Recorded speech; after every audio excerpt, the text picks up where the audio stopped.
Assalamualaikum warahmatullahi wabarakatuh.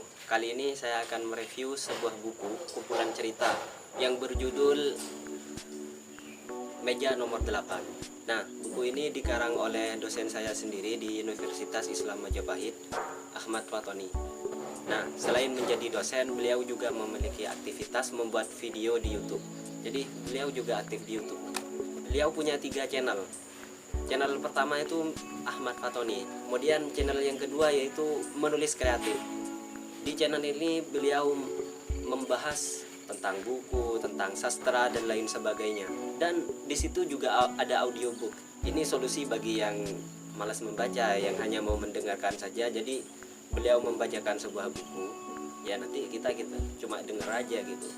Solusi lah buat yang malas baca. Channel yang ketiga yaitu dosen nyentrik. Nah, di channel ini beliau membahas segala sesuatu yang berhubungan dengan kampus ya, dengan baik dari segi dosen maupun mahasiswa atau dari kampusnya. Nah, di situ beliau bahas semua. Pokoknya beliau aktif dari YouTube. Nah, selain di YouTube beliau juga aktif mengisi seminar-seminar biasanya. Nah, kalau mau tahu info lebih lanjut kunjungi aja dah channelnya beliau.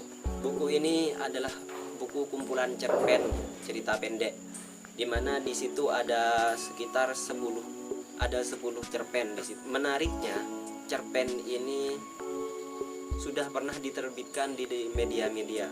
Contohnya saja ada cerpen yang berjudul Jalan Tak Berujung. Ini pernah dimuat di Harian Berita Metro pada Sabtu 19 Januari 2013. Ada juga Kalap ini dimuat di Jurnal Jombang edisi November 2010. Jadi sudah berumur sekitar 10 tahunan ya. Nah, buku ini adalah cetakan pertama yang terbit pada bulan Maret ya 2016. Ya 2016. Jadi covernya itu seperti ini. Meja nomor 8. Nah, ekspektasi saya ketika membaca buku ini hanya membaca covernya ya. Saya kira adalah cerpen-cerpen tentang seputar bucin ya, akan full bucin gitu. Tapi ternyata enggak. Di sini juga ada cerita-cerita mistis malah. Cerita misalkan yang berjudul Kalap. Ini adalah cerita mistis yang ada di sungai, ada di gedung katanya. Kalap itu adalah sesosok makhluk. Nah, makhluk ini berkepala bara ya. Jadi kepalanya itu katanya full bara api. Kemudian yang beda dengan manusia, tangannya itu katanya adalah seperti capitnya kepiting gitu. Capitnya kepiting. Kebayang nggak seperti apa bentuknya? Ya udah deh bayangin sendiri, itu hak kalian sebagai pembaca nanti kalau baca ini. Jangan nilai buku hanya dari covernya saja. Ya kayak saya yang menilai ini hanya buku full bucin, ternyata enggak, ada hal mistis juga di dalamnya gitu. Ada juga pengantar dari beliau. Pengantarnya ini beliau kasih judul Mesin Penggempur Ingatan. Saya bacakan ya.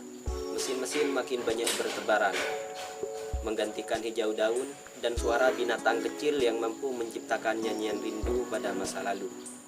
Mesin-mesin sebagai petanda abad yang berlari menuju negara maju. Ruang dan waktu sudah tak lagi menjadi penghalang. Semua bisa teratasi dengan sekali sentuh. Kayak era digital sekarang ya. Semua orang yang jauh bisa terdengar merdu di telinga hanya dengan menempelkan sekotak mesin saja. Zaman sudah berubah, akan tetapi cerita tidak akan pernah terlupakan, selalu hadir dan menyapa. Buku yang di tangan Anda ini adalah salah satu bukti cerita itu tercipta. Jika dulu kita mendengar cerita saat menjelang tidur atau mencari kutu di antara rimbunan rambut, kini cerita sudah malih rupa menjadi tulisan yang berserak di koran, majalah, jurnal atau juga di laman-laman. Wassalamualaikum warahmatullahi wabarakatuh.